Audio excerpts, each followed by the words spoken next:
정부가 야당 단독으로 국회를 통과한 방송 4법에 대한 제2요구안을 의결했습니다. 국회 과방위 소속 야당 의원들은 방송통신위원회를 방문해 공영방송 이사진 선임 강행 위법성 여부를 검증했습니다.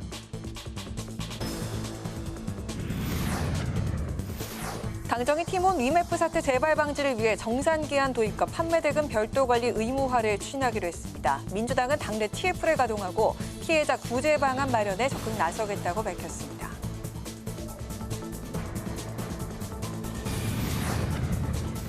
어제 우리나라 증시 폭락 사태와 관련해 국민의힘은 금투세 폐지 논의를 촉구했고 민주당은 윤석열 대통령이 직접 대응에 나서라고 강조했습니다.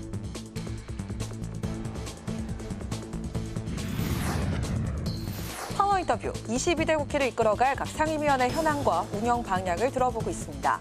오늘은 출생통보제 시행 이후 변화와 해마다 늘고 있는 교제 폭력을 막기 위한 대책은 무엇인지 국회 이인선 여가위원장에게 들어보겠습니다.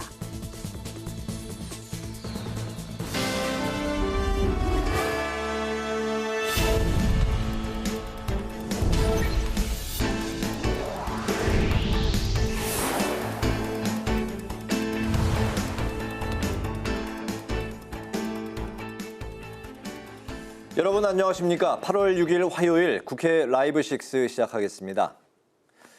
정부가 지난주 야당 주도로 국회를 통과한 방송 4법에 대해 대통령에게 거부권 행사를 건의했습니다. 윤 대통령의 결단만 남은 상황인데요. 더불어민주당 등 야당은 오늘 이진숙 방통위원장이 임명 첫날 강행한 공영방송 이사 선임 과정의 불법성을 따지겠다며 방통위 현장 검증에 나섰습니다. 보도에 강민지 기자입니다.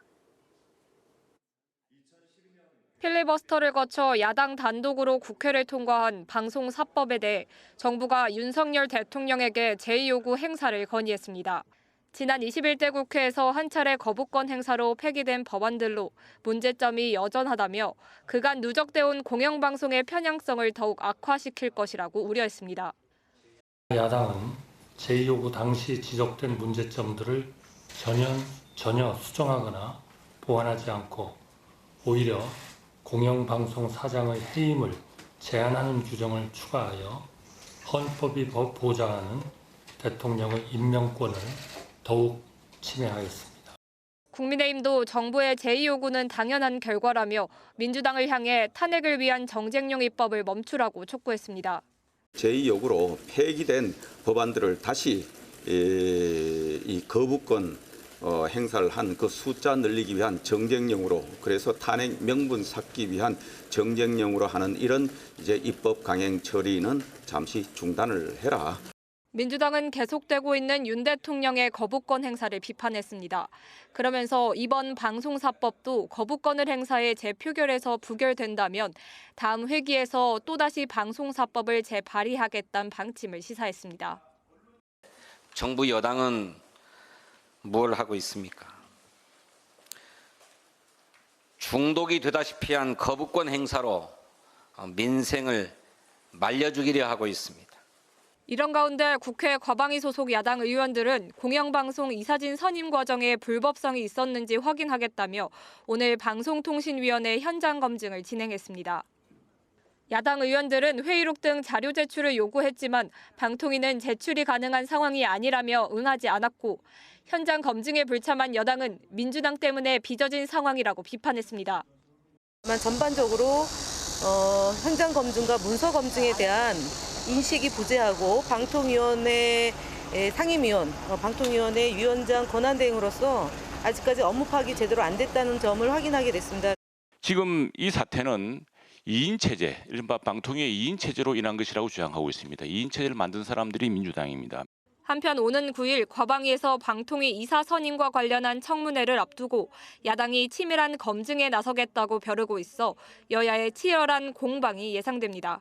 국회 방송 강민지입니다. 국민의힘과 정부가 티몬 위메프 사태와 관련한 피해자 구제 대책과 제도 개선 방안을 마련했습니다. 더불어민주당을 향해서는 쟁점 법안을 잠시 미뤄두고 8월 국회에서 민생 법안부터 먼저 처리하자고 촉구했습니다. 김지수 기자입니다. 티몬 위메프 사태 당정협의회를 열고 해결 방안을 논의한 국민의힘. 피해가 더 이상 확산되지 않도록 미정산 대금의 정산 문제를 최우선 순위에 놓고 해결 방안을 찾는 데 전력을 기울여야 할 것입니다. 우선 일반 상품의 경우 신용카드와 결제 대행사를 통해 이번 주 안에 소비자에게 환불이 완료될 수 있도록 할 계획입니다. 당정은 또 판매자에게 대금을 정산하는 정산 기한을 단축하도록 했는데 전자상거래 업체가 현행법상 40일이 넘는 정산 주기를 악용하는 것을 막겠다는 의도입니다. 이와 함께 입점업체에 지급할 돈을 다른 곳에 쓸 수 없도록 판매 대금을 별도로 관리하는 것을 의무화할 예정입니다. 피해 기업에 대해서는 2천억 원 규모의 긴급 경영 안정자금과 3천억 원 규모의 금융 지원도 공급하기로 했습니다. 오늘 회의에서는 어제 폭락한 우리 증시도 언급됐는데 정부가 투자자들을 안심시킬 수 있는 조치를 마련해 주길 당부했습니다. 특히 이런 상황까지 발생했기 때문에 금융투자소득세를 폐지하는데 여야가 초당적으로 논의해야 한다고 거듭 강조했습니다.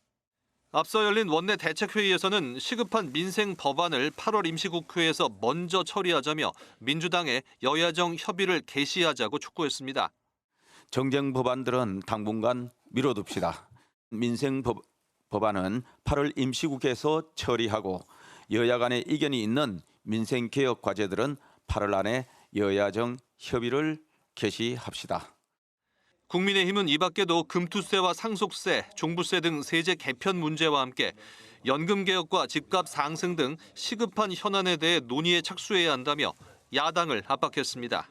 국회방송 김지수입니다. 더불어민주당도 팀원 위메프 사태에 촉각을 곤두세우며 TF를 가동했습니다. 국내 증시 폭락 사태에 대해서도 정부를 향해 비상대응 체계를 촉구하며 민생을 챙기는 데 주력했는데요. 당권 주자들은 TV토론으로 맞붙었습니다. 보도에 이승재 기자입니다.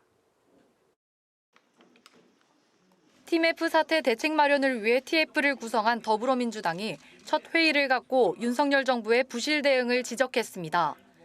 박찬대 원내대표는 Q10의 방만 운영에도 큰 책임이 있지만 자율 규제를 고수하며 사태를 방치한 정부가 더 큰 문제라고 지적했습니다. 특히 지난 21대 국회에서 전자상거래 규제 사각지대 해소를 위한 관련 법안들이 제출됐는데도 정부와 여당의 비협조로 처리하지 못했다고 비판했습니다. 규정에 따라 전자금융업체들은 40% 이상의 유동성을 확보해야 하지만 티몬과 위메프는 부족한 유동성에도 별다른 조치를 받지 않았고 민주당은 또 주가 폭락 사태에 윤석열 대통령이 직접 비상대응 체계를 지휘해 사태 수습에 나설 것을 촉구하고 내일 당 차원에서 비상경제점검회의를 열기로 했습니다. 이런 가운데 당권 주자들은 4차 TV토론회에서 재생에너지 정책과 저출생 대책 등을 놓고 격돌했습니다. 땅이 없다고 바람농사, 햇빛농사를 못 짓냐? 빌려서 할 수 있습니다. 국가가 일정한 기회를 부여해서 기본 줄기는 동의를 하는데 이 후보가 이제 이 바람농사, 햇빛농사를 이야기하면서 너무 한상적으로 이야기해서 그 점이 네. 약간 우리 국민들이 오해할 수 있다는 점을 지적한. 육아휴직 자동화를 써야 됩니다. 이게 뭐냐면은 아이를 갖고 낳는 순간 자동으로 육아휴직이 되는 겁니다. 민주당은 이번 주말 경기 충청권과 다음 주 토요일 서울 지역 순회 경선을 치른 뒤 18일 일요일 전당대회에서 새 지도부를 구성합니다. 국회방송 이승지입니다.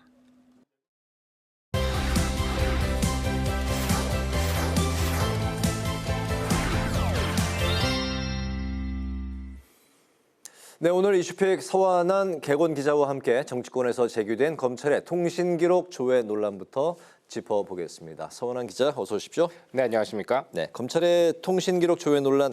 일단 검찰은 영장을 별도로 청구하고 발부받지 않아도 조회할 수 있는 자료이기 때문에 적법하게 수사한 것이다, 이런 입장인 거죠? 네, 그렇습니다. 검찰이 이번에 조회한 것은 이 통신 이용자 정보라는 겁니다. 이 가입자의 이름과 주민등록번호 등이 담겨 있는 정보인데요. 이 보통 수사 초반에 핵심 관계자, 피의자의 통화 기록을 확보해서 통화가 이뤄진 상대방이 누구인지 확인하는 그런 수사 과정입니다. 이 통신 사실 확인 자료와는 조금 다릅니다. 누구와 얼마나 통화했는지 이 상세한 정보를 담고 있는 통신 사실 확인 자료는 법원으로부터 영장 발부를 받아야 검찰이 확보할 수 있지만 이번에 나온 이 통신 이용자 정보는 검찰이 자체적인 판단만으로부터 통신사의 요청에 조회가 가능합니다. 다만 이 역시 헌재 결정에 따라서 이 당사자에게 통보 규정이 생겼습니다. 2년 전 헌재가 조회를 한 뒤에도 통보하지 않는 것은 문제가 있다며 헌법 불합치 결정을 내렸고 이후 법 개정을 통해서 30일 이내 최대 7개월 이내 당사자에게 통보하도록 했습니다. 그리고 지난 1월과 1월 5일 사이에 이뤄진 이 검찰의 조회 내용이 7개월이 지나서 이제 공개가 된 겁니다. 검찰은 사건과 관계없는 것으로 보이는 통화 상대방에 대해서는 추가 수사를 진행하지 않았고 수사 대상에서 제외했으며 적법한 절차를 거친 것이다라고 해명을 내놓았는데 이 같은 배경을 놓고 설명했다고 보시면 될 것 같습니다. 네, 법 개정을 통해서 이제 30일에서 최대 이제 7개월 안에 당사자에게 통보하도록 했는데 민주당에서 이제 그 7개월 뒤에 통보를 한 점 그리고 이제 통신 조회를 한 그 숫자가 3,000명에 달하는 규모, 이게 이제 문제가 있다는 지적이죠? 네, 그렇습니다. 앞서 30일 이내에 통보를 하되 이 최기 7개월까지는 늦게 해도 가능하다라고 말씀을 드렸는데 이 법에는 30일보다 늦어질 경우에 전제 조건을 달았습니다. 이 전기통신사업법은요, 피해자의 생명이나 신체 안전을 위협할 우려가 있는 경우 또 증거인멸 등 공정한 사법 절차의 진행을 방해할 우려가 있는 경우 조회 사실 통보를 이 7개월까지 유예할 수 있다고 되어 있습니다. 네. 검찰은 증거인멸 등 수사 방해를 염두에 둔 것이다 이렇게 설명을 하지만 민주당은 7개월까지 지체한 점이나 이 최대 3,000명에 달한다는 이 조회 규모가 문제가 있다라고 주장을 하고 있습니다.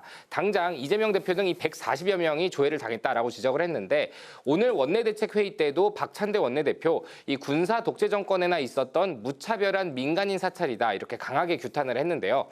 이 검찰의 수사권 박탈, 검찰을 공소만 유지하는 기관으로 손보겠다는 이 개혁을 추진 중인 민주당의 새로운 동력이 될 수 있다 이런 전망이 나오는 지점이기도 합니다. 당장 오는 14일 검사 탄핵 청문회가 열리는데 이 논란이 된 통신 조회 때 이를 이끌었던 서울중앙지검 반부패 수사 1부의 부장검사였던 강백신 검사도 현재 탄핵 검사 4명 중에 1명으로 올라와 있는 상황이거든요. 때문에 민주당에서는 강백신 검사의 탄핵에 이 내용도 추가시킨다는 계획인데 이 야당 정치인들과 언론인들이 대거 통신 조회를 당했다는 이번 논란의 파장이 어디까지 이어질지는 여론의 흐름을 지켜봐야 될 것 같습니다. 그렇군요. 이번에는 최근에 많이 거론이 되고 있는 여야, 그중에서도 이제 민주당, 국민의힘 원내대표 이야기를 좀 해보도록 하죠. 어제 오찬을 비공개로 진행을 했는데 유의미한 협치까지는 끌어내지 못했다고요. 네, 어제 국민의힘과 민주당 이 양당의 원내대표가 우원식 국회의장 주재로 여의도의 한 죽식당에서 비공개 오찬을 가졌습니다. 지난달 22일 만나서 이 전국 돌파를 위한 매주 월요일 점심을 정례한 뒤 2주 만에 성사된 그런 만남이기도 했습니다. 네. 그동안에 국회에서 이 법안 강행 처리 또 국민의힘의 필리버스터 대치가 반복된 터라 이날 회동에 좀 관심이 쏠렸지만 성과는 좀 아쉬웠습니다. 추경호 원내대표는 이후에 취재진에게 정쟁 없이 대화를 잘 해나가자는 데에는 공감대를 형성했지만 구체적인 법안 얘기까지는 나누지 못했다라고 분위기를 전했습니다. 이 대선이나 지선을 치를 때에는 당대표로 중심으로 돌아가는 건 맞지만 이후에 법을 만들고 또 국정을 돕고 감시해야 하는 지금의 역할에서는 원내대표가 사실 더 중요하다 이런 평이 나오는데요. 하지만 이 최근에 이 여야의 원내대표 관계를 놓고 정치권에서는 소통이 무너진 것을 보여준다 이런 분석이 나옵니다. 이 카메라 앞에서는 얼굴을 붉히면서 서로 비판을 하더라도 이 여야 원내대표만큼은 소통의 마지노선이기 때문에 그동안 흉금을 터놓고 이야기해왔던 오랜 국회의 전통이 무너졌다라는 겁니다. 여와야 모두 이 자당 강성 지지층에게 끌려가다 보니 이 소통의 마지막 창구조차 원활하지 못한 게 아니냐 이런 우려가 나오는 대목입니다. 그렇군요. 내일이 이제 벌써 입추더라고요. 하지만 이제 여전히 민생 법안들의 8월 9 본회의 처리가 이제 요원해 보이고 있는데 8월 국회에서도 여야가 치열하게 부딪힐 거다 이런 전망인 거죠? 네, 그렇습니다. 이 여야 대치로 인해서 여야 간 이견이 어느 정도 해소된 민생 법안 처리도 뒷전으로 밀려났다. 이런 지적이 22대 국회 내내 나오고 있는 것 같습니다. 몇몇 민생 법안들은요, 여야가 입장 차이가 사소하긴 있지만 큰 틀에서는 입법 취지가 유사해서 합의를 볼 가능성이 있기에 나오는 비판인 것 같은데요. 일단 의료 대란을 막기 위한 간호법과 또 전세 사기 피해자 구제를 위한 전세 사기 특별법, 또 개인 종합자산관리 계좌 ISA 관련법, 또 반도체 산업지원 관련 K치스법이나 구하라법 등이 대표적인 것 같습니다. 특히 이 간호법은 지난 21대 국회에서는 윤석열 대통령이 거부권을 행사해서 폐기됐지만 의료 대란 이후 국민의힘이 찬성으로 입장을 바꾸면서 여야 간의 이견이 거의 해소된 상태입니다.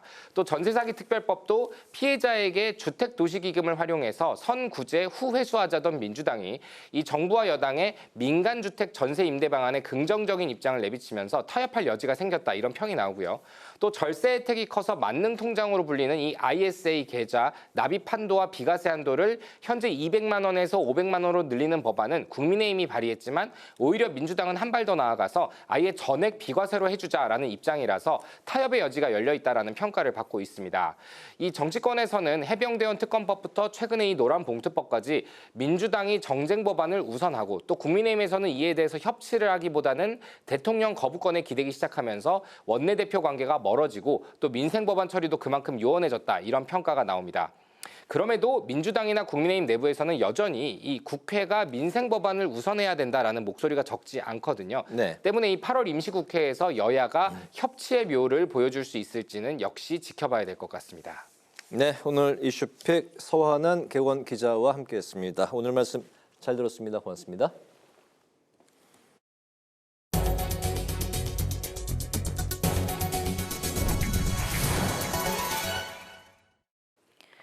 국민의힘은 민주당이 당론으로 채택한 양곡관리법과 농수산 가격안정법, 한우산업지원법 개정안에 대해 포퓰리즘 법안이라고 비판했습니다. 김상훈 신임 정책위 의장은 원내대책회의에서 민주당이 국민 호주머니를 털어 선심성 정책을 남발한다면 결과는 누구도 보장할 수 없을 것이라며 이같이 말했습니다. 이어서 국민의힘은 소비 진작 방안과 농산물 수급 안정 방안을 비롯한 가격 안정을 위해 정부와 협의해 나가겠다고 강조했습니다. 더불어민주당은 전기차 포비아 현상이 심화되고 있다며 전기차 화재 예방과 대응을 위해 주차장 안전기준과 소방시설 설치 규정을 조속히 마련하겠다고 밝혔습니다. 진성준 정책위 의장은 원내대책회의에서 최근 인천 아파트 지하 주차장에서 발생한 전기차 화재는 소방차 진입이 어려워 진압에 취약했다고 지적하면서 신축 아파트가 재발 위험이 높다고 우려했습니다. 또 주차장법과 주택법을 개정해 친환경 자동차 충전 시설과 지상 주차구역 설치를 유도하고 수어덮개를 의무적으로 비치하는 방안도 추진하겠다고 밝혔습니다. 조국 혁신당이 해병대원 순직과 수사 외압 의혹 진상규명을 위한 국회 국정조사를 거듭 촉구했습니다. 황운하 원내대표를 비롯한 혁신당 의원들은 소통관에서 기자회견을 열고 국민적 요구에 따라 국회가 진상규명의 실질적인 역할에 나서야 한다고 주장했습니다. 그러면서 한동훈 국민의힘 대표가 제3자 특검까지 제안했던 만큼 국정조사를 수용할 거라고 기대한다고 밝혔습니다. 우원식 국회의장이 일제강점기 때 강제동원 피해 현장인 사도광산이 유네스코 세계유산으로 등재된 데 대해서 정부 대응이 적절했는지 국회가 살펴봐야 한다는 입장을 밝혔습니다.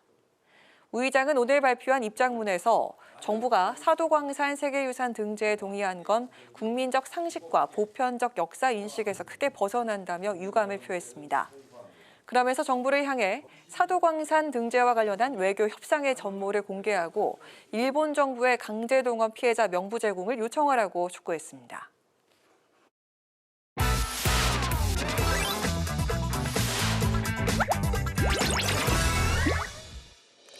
8월 6일 강아랑이 전해주는 정치권의 뜨거운 말말말 강아랑의 정치랑입니다. 첫 번째 주제는 통신조회의 적법성입니다. 검찰이 지난 2022년 대선 기간의 여론조작 의혹을 수사하는 과정에서 민주당 의원 등의 통신 이용자 정보 자료를 조회한 사실이 뒤늦게 알려져 논란입니다. 민주당은 정치 사찰이라면서 맹공에 나섰는데요. 이젠 대놓고 불법적 정치 사찰을 자행하는 지경에까지 이른 것입니다. 검찰은 가입자 정보만 조회했다라고 하지만 말씀드린 것처럼 통화 내역과 연결되면 누가 누구랑 통화하고 언제 통화했는지에 대한 정보가 생성되기 때문에 대규모 사찰 정보가 됩니다. 검찰은 피의자나 참고인들과 통화한 전화번호 가입자가 누군지 조회했을 뿐이라면서 적법한 절차라고 반박하고 있는 상황. 검찰의 이번 통신조회는 화천대유 대주주 김한배 씨가 지난 대선에서 윤석열 대통령에 대한 부산저축은행 수사 관련 허위 사실을 언론에 보도해 대선에 영향을 미치려 했다는 의혹을 수사하는 과정에서 이뤄진 건데요. 국민의힘 역시 검찰과 같이 적법한 절차였음을 강조했습니다. 대선 개입, 여론조작 의혹 사건 수사 과정에서 적법한 절차에 따라 이루어진 일입니다. 그런데 민주당은 이 적법한 수사 절차를 불법 사찰로 둔갑시키고 있습니다. 야권에서는 검찰 폐지론까지 들고 나왔습니다. 이 역시 여론조작이고 무책임한 정치 선동입니다. 현행 전기통신사업법은 검찰과 경찰 등이 수사상 필요할 경우 법원의 허가 없이 통신 이용자의 이름, 주민등록번호 등 정보를 통신사에서 받아볼 수 있도록 하고 있습니다. 다만 조회 후엔 해당 사실을 당사자에게 30일 이내에 알려야 하는데요. 하지만 검찰의 통보가 7개월가량 지연된 점은 의문이 남는 부분입니다. 이에 검찰은 증거인멸과 도주 등 우려가 있는 경우 법에 따라 통지기한을 최대 7개월까지 연장할 수 있다는 입장을 밝혔습니다. 그러니까 수사 보안 차원에서 통신 조회 사실을 알릴 수 없었던 거죠. 또한 이번 통신 조회 사례는 3년 전인 지난 21년 공수처가 당시 국민의힘 대선 후보와 소속 의원 89명의 통신 자료를 조회한 것이 드러나서 파장이 일었던 것과 일치합니다. 그때 검찰에서 파견 갔던 직원 한 분이 그런 말씀도 하셨지 않습니까? 손 좀 봐줬다. 뭐 이런 표현을 해가면서까지 어떤 정치적인 의도가 있었던 것을 드러냈었는데 그때 민주당 여러 의원들이 그게 정치 사찰도 아니고 뭐 아무것도 아니다. 이게 적법한 거다. 이렇게 말씀하시고 이재명 대표도 그렇게 말씀하셨어요. 과거에도 니네도 그랬잖아 라고 물타기 하지 마시고 대통령 명예훼손과 관련한 부분인데 그렇게까지 광범위하게 통신조회를 할 이유가 어디가 있겠습니까? 민주주의가 거꾸로 가고 있다라는 걱정을 하게 하는 하나의 대목입니다. 당시 윤석열 대선 후보는 공수처 존폐를 검토해야 할 상황이라면서 강하게 비판한 바 있습니다. 반면 민주당과 이재명 전 대표는 합법을 주장함과 동시에 법령에 의한 행위를 사찰이라고 할 수 없다면서 공수처를 적극적으로 옹호한 바 있습니다. 그야말로 양쪽 모두 공수만 뒤바뀐 내로남불 상황이라고 해도 과언이 아닙니다. 여야 모두 정치적 유불리를 떠나 원칙에 맞는 판단으로 이번 사안을 바라봐야 할 것으로 보입니다. 두 번째 주제는 증시 폭락 파장입니다. 미국발 경기 침체 공포로 한국과 일본 등 아시아 증시가 역대급으로 폭락하면서 정치권도 분주했습니다. 집권 여당인 국민의힘은 당정협의회 등을 통해 곧바로 정부와 경제 현안 해결책을 모색했고 민주당은 정부 책임론을 부각시키고 비판하고 나섰습니다. 우리 정신은 오를 때는 조금 오르고 내릴 때는 많이 내리는 시장으로 투자자들에게 인식되고 있어 이로 인해 많은 투자자들이 미국 등 해외 증시로 떠나고 있는 실정입니다. 우리 경제의 경기 상황이나 성장 능력, 그간의 주가 상승폭 등에 비춰볼 때 낙폭이 과다한 측면이 있다고 생각합니다. 거래일 이틀 동안에만 시가총액 330조 원이 증발했다고 합니다. 윤석열 대통령은 이런 비상시국에도 여름 휴가를 떠났습니다. 1,400만 개미 투자자들이 이렇게 위급할 때 대통령은 대체 어디에 있습니까? 특히 국민의힘은 금융투자로 5천만 원 이상 소득을 올린 투자자에게 부과하는 세금인 금투세가 증권시장의 불안정성을 더 키우는 위험 요인으로 작용할 수 있다면서 야권의 금투세 폐지를 수용할 것을 촉구했습니다. 이번 폭락 때문이라도 금투세 폐지에 대한 초당적 입장을 정해야 한다라는 말씀을 드립니다. 우리 대한민국만 이렇게 큰 주가 하락의 모멘텀을 만들 수 있는 금투세 강행한다면 어려운 상황에서 일부러 우리가 퍼펙트 스톰을 만들어서 그 안으로 들어가는 상황이 될 것이다. 최근 이재명 당대표 후보자가 금투세 시행 시기를 고민해봐야 한다는 전향적 입장을 내놓으면서 유예 가능성에 무게가 실렸지만 민주당 당 차원에선 여전히 명확한 답변을 내놓지 않고 있습니다. 오를 때는 같이 안 오르고 내릴 때는 더 빨리 더 깊이 내리는 이 우리나라 주식시장이 우리 국민들에게 얼마나 큰 실망을 주는지 저도 조금은 수십 년 주식 투자했던 사람으로서 공감을 합니다. 주식시장 폭락을 포함해서 미래 우리 경제 산업이 참 걱정이 돼서 꼭 뵙고 싶습니다. 이번 증시 폭락 사태로 인해 금투세 시행을 추진에 대한 부정적인 여론이 감지되고 있는 분위기라 민주당 고민도 그만큼 깊어 보이는데요. 이 같은 예민한 여론을 의식한 듯 내일 예정됐던 민주당의 금투세 개선 방안 토론회도 일단은 취소된 상황. 대신 민주당은 내일 최고위를 비상경제 점검회의로 변경해서 경제 상황을 점검하겠다는 입장입니다.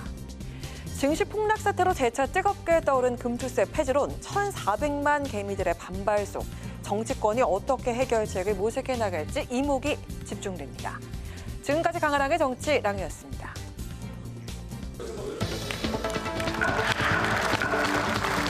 여성가족위원회에서 풀어내고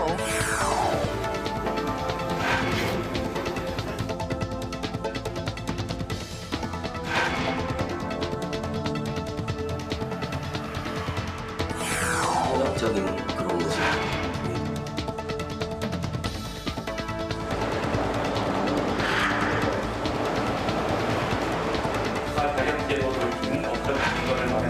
경제로 어려움을 겪는 형태를 고위기 청소년을 위한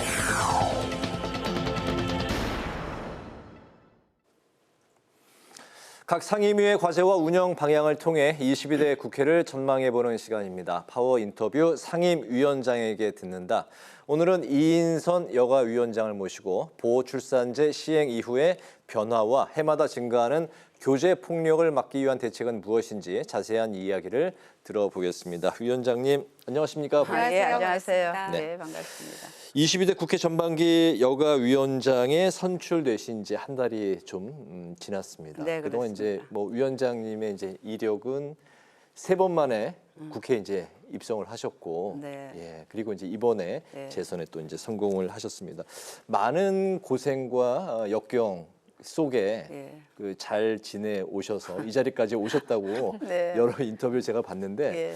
얼굴이 너무 밝으시고 편안해 보이셔서 예. 그런 역경의 흔적이 얼굴에는 별로 드러나지가 않으십니다. 지난번 국회 방송에서 네. 어떤 keep going 그냥 계속해 가는 그런 마음으로 그냥 계속하면 모든 게 다 잘 되는 것 같습니다. 그래도 네. 계속 가야 그죠, 된다라는 예. 그 책 제목 Keep Going. 예. 네, 아주 인상 깊게 잘 예. 봤습니다. 네. 보수 진영에서 여가위원장이 나온 게 이제 16년 만인데요. 일단 소회가 좀 어떠신지 궁금하고 앞으로 여가위원장으로서 여가위를 어떻게 이끌어 가실지 역할부터 좀 들어볼까요?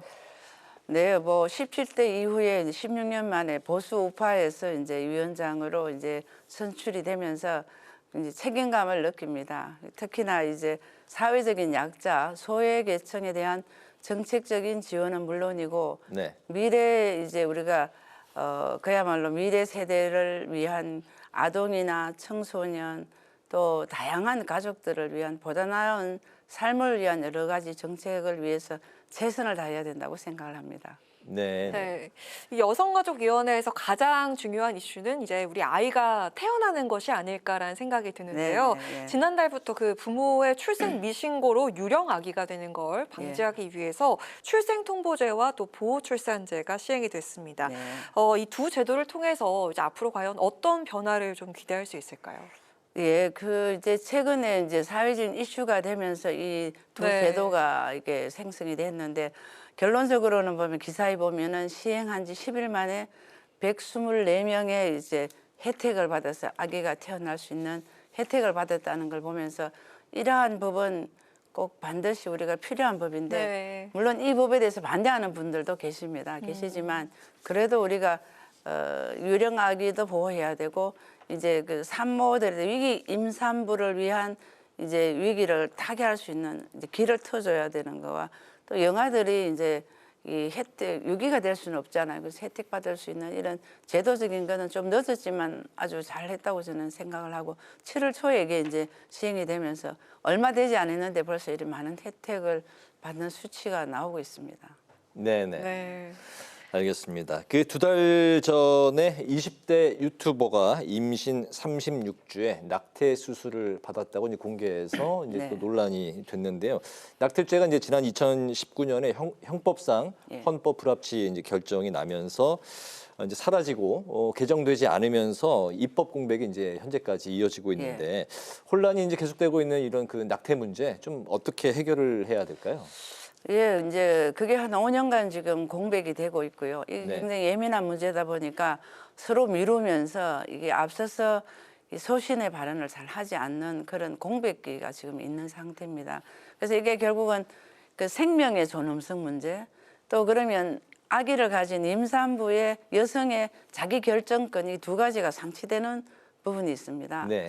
그래서 이제 제 생각에는 지금 이제 말하고 있는 12주 이내는 어떻게 하고 24주 이내는 어떻게 하고 이런 약간의 이제 여유를 주면서 일단 시작을 해야 될 것 같은데 이게 너무 공백이 길어지면서 이 공백이 결국은 우리가 저출산에 대한 아주 좋지 않은 결과로 지금 미쳐지기 때문에 네. 저희 이번 22대에는 꼭 이러한 부분들을 모여서 정말 어느 게 문제가 있는데 이 문제되는 부분은 어떻게 해결하면 좋을지를 조금 허심탄회하게 좀 이런 이렇게 모여서 협의해보는 그런 이렇게 테이블을 만들었으면 생각하고 있습니다. 낙태 문제가 출산에 안 좋은 영향을 주고 있다. 그렇기 때문에 개선이 시급하다. 예, 그런 이제 부분하고 네. 생명에 대해서 존중해야 되기 때문에 낙태를 이제 하면 안 된다는 부분과 네. 여성이 이제 임신을 했으니까 여성이 자기 결정권에 관련된 문제니까 낙태를 할 수 있어야 된다는 문제가 두 개가 상치가 됩니다. 네. 그러다 보니 이게 이제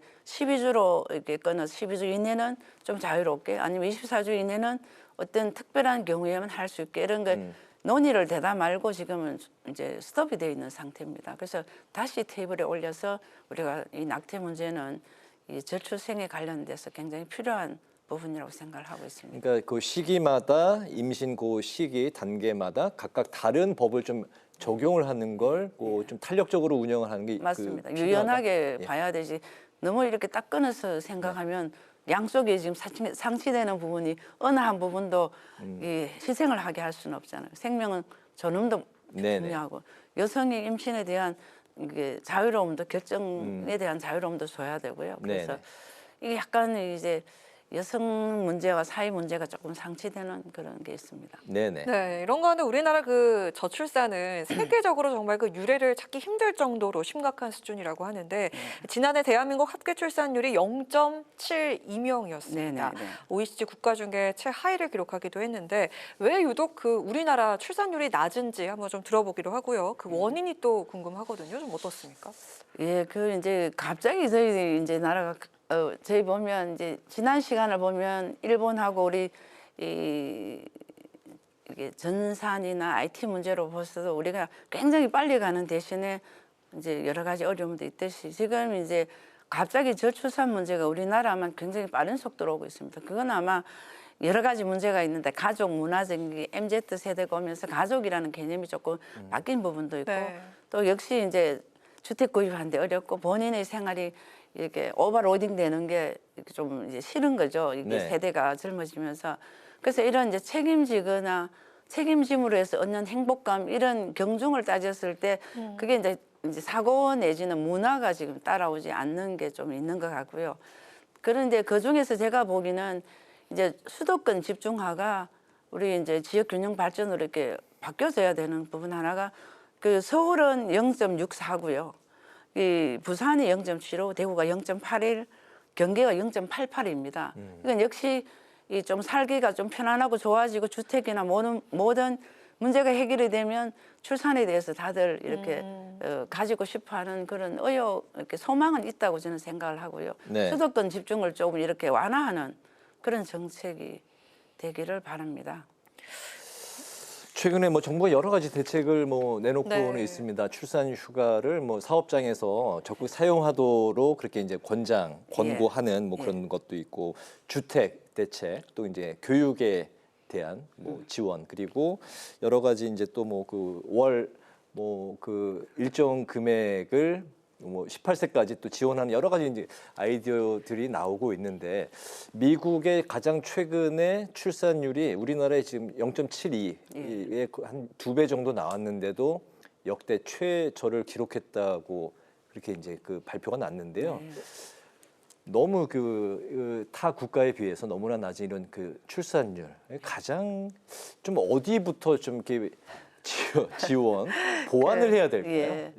그래서 이제 제도적인 게 결국은 이 사회를 끌어가게 되는데 저희가 너무 늦게 이런 위급성을 알게 된 게 너무 늦었다는 생각이 들고요. 네. 그러다 보니 이제 최근에는 이제 인구 전략 기획부를 만들어서 총체적인 이제 컨트롤을 해보겠다고 생각해서 이제 만들어지기 위해서 이제 국회에 이제 그 정부 조직법이 지금 와 있습니다. 네. 아직까지 우리가 국회를 통과하지는 못했습니다만은 그래서 그 동안에 우리가 전체 16년 동안에 280조를 쓰였는데 왜 이러냐 하지만 이 쓰임 자체가 중복적이고 제대로 된 예측을 하지 못했던 게 가장 늦고 어려움이 발생됐다고 저는 생각을 하고요. 네. 지금이라도 어쨌든 이런 이제 조금 전에 우리 사회자께서 말씀 주신 여러 가지 다양한 부분들이 총체적으로 가면서 어느 정도 이게 이제 합치가 되면서 이게 결과적으로 일더가 나올 수 있는 그런 걸 지금 기대하면서 막 다방면으로 지금 하고 있잖아요. 네. 그래서 이게 이제 다시 돌아올 수 없는 강을 건너면 안 되기 때문에 이런 이제 컨트롤 타워의 부처가 꼭 필요하다고 생각을 하고 있습니다. 네네. 1,000만 명이 넘는 구독자를 이제 보유한 유튜버 이제 찌양이 최근에 장기간 교제 폭력을 당해왔다 이렇게 고백을 했습니다. 경찰청에 따르면은 교제 폭력 신고가 7만 7천여 건을 기록해서 역대 이제 최고치를 기록했다고 하는데요. 이게 이제 가정폭력 처벌법 또 스토킹 처벌법과 달리 교제 폭력은 마땅히 이제 처벌하는 별도의 법이 이제 현재까지 마련돼 있지 않다고 하는데 여기에도 이제 뭐 교제할 때도 좀 보호 장치가 마련이 좀 시급한 상황이죠. 예, 그래서 뭐 그동안에는 이제 가정 폭력이나 스토킹이 처음에는 그냥 두고 받다가 지금 결국은 법제화가 됐잖아요. 네. 마찬가지로 우리 이제 교제 폭력도 지금 어디까지를 해석을 해야 될지 모르기 때문에 교제라는 부분과 또 이런 이 데이트라는 부분에서 어느 정도 범위를 우리가 들어가야 될지를 잘 모르는 어려움이 있습니다. 그래서 아직까지 법으로 제정이 안 됐지만 이제 이거로 인해서 너무 많은 사회적인 문제가 일어나고 사망 사고가 생기기 때문에 이 부분에 대해서는 역시 마찬가지로 이제 가정폭력이나 이제 그런 스토킹처럼 반의사 불법죄 그 이제 배제를 여기도 적용을 해야 된다. 본인이 신고하지 않아도 벌을 받을 수밖에 없도록 강하게 가야 된다고 저는 생각을 하고 이 부분에 대해서는 우리 여성가족위원회에서 굉장히 많은 관심을 가지면서 지금 하고 있습니다. 반의사 불법죄가 교제에도 적용이 돼야 된다. 알겠습니다. 네, 그리고 요즘 이 젠더 갈등도 정말 중요한 사회적 이슈가 되고 있는데 최근에 르노나 또 뭐 넥슨 등 다수 기업에서 좀 젠더 갈등을 표현하는 손가락 표현이 참 문제가 많이 됐고 또 그런 것들 저희 아나운서들도 방송국에서 이렇게 제스처를 좀 주의하라 이런 지침이 내려오기도 하거든요. 네. 반대로 또 뭐 기업 소식지에는 페미니스트를 비난하는 여혐글 같은 게 또 게시가 돼서 또 문제가 되기도 했는데 지금 사회 전반에 좀 남녀 갈등, 젠더 갈등이 좀 많이 퍼진 것 같습니다. 좀 어떻게 좀 노력과 해결이 좀 필요하다고 생각을 하시는지요? 그래서 이제 그거는 사회적인 현상으로 지금 굉장히 남혐, 뭐 여혐 이렇게 막 갈라치기를 하게 되는데 그게 결국은 약간 정치적으로 또 이용하는 그런 집단들이 있게 되고 이렇게 오히려 이런 이제 이대남이라든지 이런 이제 여러 가지 이슈로 사람을 자꾸 몰고 가는 게 아주 지금으로서는 어려움을 더 가중시키는 것 같고요. 그렇지만 이거는 결국은 이제 조직 문화에서 해결할 수 있도록 그런 이제 차별 없는 조직 문화를 자꾸 독려할 수밖에 없고 우리가 어떤 이 딱 카테고리로 해결할 수 있는 부분은 지금은 좀 아닌 것 같습니다. 네. 그래서 그런 지적이 올 때마다 그 지적에 따라서 뭐 남혐 여혐에 대해서는 저는 좀 지역에는 이제 양성평등 이제 센터를 만들어서 양성평등하기 위한 교육 프로그램을 자꾸 이제 만들고 하고는 있지만 이제 그게 너무 과도하게 가지 않았으면 좋겠는데 이걸 뭐 딱히 딱 해결할 수 있는 처방이 잘 나오지가 않네요. 알겠습니다. 여성가족부 장관직이 지난 김현숙 전 장관이 사표를 낸 직후부터 현재까지 이제 공백 상태입니다. 그게 이제 2월 20일 이후부터 약 6개월 정도 가량 공백인 상태이기 때문에 민주당에서는 여성 정책을 추진하는데 어려움이 있다. 빨리 장관을 이제 임명을 하라 이렇게 이제 촉구하고 있는데 여가부 운영에 어려움은 없는지 또 장관 임명에 대해서는 위원장님은 좀 어떤 입장이실까요? 예, 이제 지난주에 저희가 이제 여가부 업무 보고를 받았습니다. 그래서 지금 이제 장관 직무 대행을 하고 있는데요. 그 이제 업무를 받아보니까 여러 가지 우리가 필요한 요소별로 조금 전에 말했던 출생 통보제라든지 폭력 처벌에 관련된 거라든지 굉장히 잘 하고 있다고 저희는 보고를 들었고요. 그렇지만 이제 관계 장관 회의라든지 이럴 때 좀 주도적으로 부처 협의를 하는 건 아무래도 직무 대응으로는 부족하다고 저는 느끼고 있고요. 네. 그래서 이제 여성가족위원장으로서 저희는 이제 여성가족부 장관을 임용하는 게 필요하다고 생각해서 우리 당이나 정부에다 대고 이제 장관 요청을 지금 저희는 필요하다는 요청을 해둔 상태입니다. 그래서 아마 적절한 분을 찾고 있으리라고 생각을 합니다. 여성가족부 장관은 그러면 계속 좀 이어지는 건가요? 예. 네. 그래서 이제 뭐 이렇게 처음에 윤석열 정부에서 여가부를 폐지하고자 했던 것은 이제 그 업무가 고용노동부 내지는 보건복지부, 경찰 업무 이렇게 굉장히 중복되는 업무가 많기 때문에 네. 그 부처에 가서도 충분히 잘할 수 있다고 이제 판단을 했지만 그래도 아직까지는 차별이나 이런 문제 때문에 여가부가 존재해야 된다는 걸로 지금은 사회적으로 지금 합의가 돼 가고 있기 때문에 이 네. 시대에 지금 이 상황에서 폐기를 구태하고자 할 필요까지는 저희는 없을 것 같고요. 네네. 그래서 여가부 장관이 와서 오히려 이런 부처에 중복되는 부분을 중복과 특별한 부분 할 수 있는 그런 틈새의 일이 뭔지를 찾아보게 하는 게 더 필요하다고 생각합니다. 그러니까 지난 대선 때 이제 윤석열 이제 당시 이제 대통령 이제 후보자가 여가부 폐지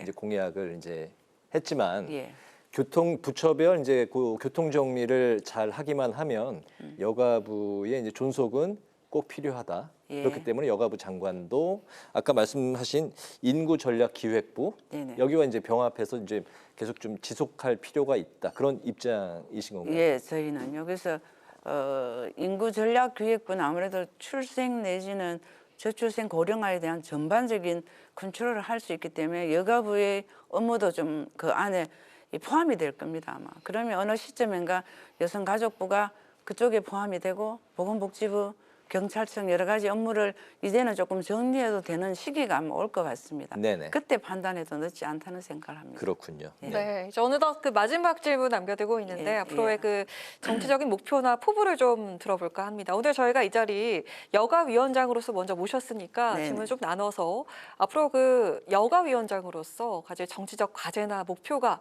어떤 게 있으신지 먼저 들어보도록 하겠습니다. 예, 그래서 이제 여가위원장으로서는 아무튼 저출산 고령화 부분에 우리가 최대한 이게 결과를 내야 되는 게 있는데 이 부분은 협치가 돼야 되기 때문에 저희가 강조하는 건 양쪽 당에서 이 부분에 대해서는 공통 분모가 많기 때문에 다른 위원회와 달리 우리가 모범적인 위원회가 되자.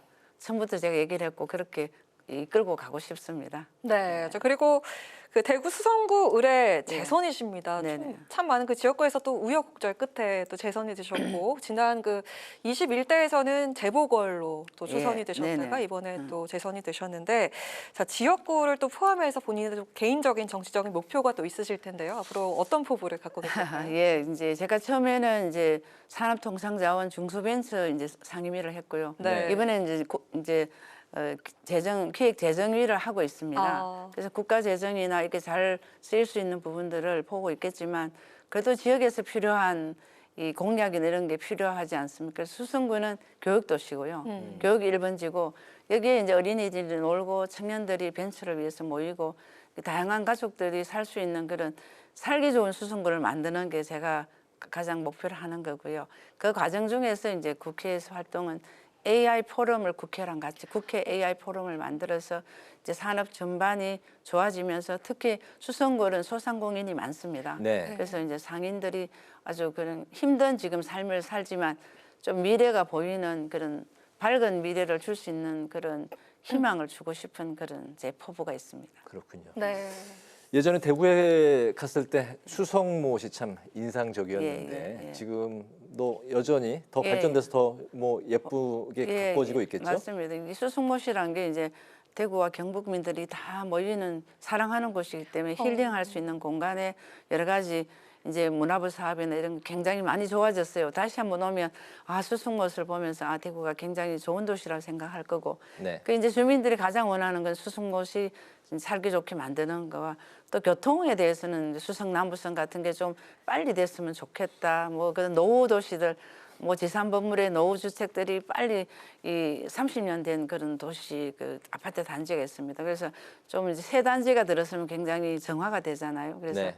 그런 이제 바람들이 많은데 차곡차곡 제가 지역을 위해서 열심히 해결하도록 하겠습니다. 네, 파워 인터뷰 이제 마치도록 예, 하겠습니다. 감사합니다. 오늘은 국회 여성가족위원회의 과제와 운영 방향에 대해서 이인선 여가위원장을 모시고 말씀을 들어봤습니다. 위원장님 오늘 말씀 네, 잘 고맙습니다. 들었습니다. 예, 감사합니다. 오늘 국회 라이브 6 여기까지입니다. 시청해주신 여러분 고맙습니다.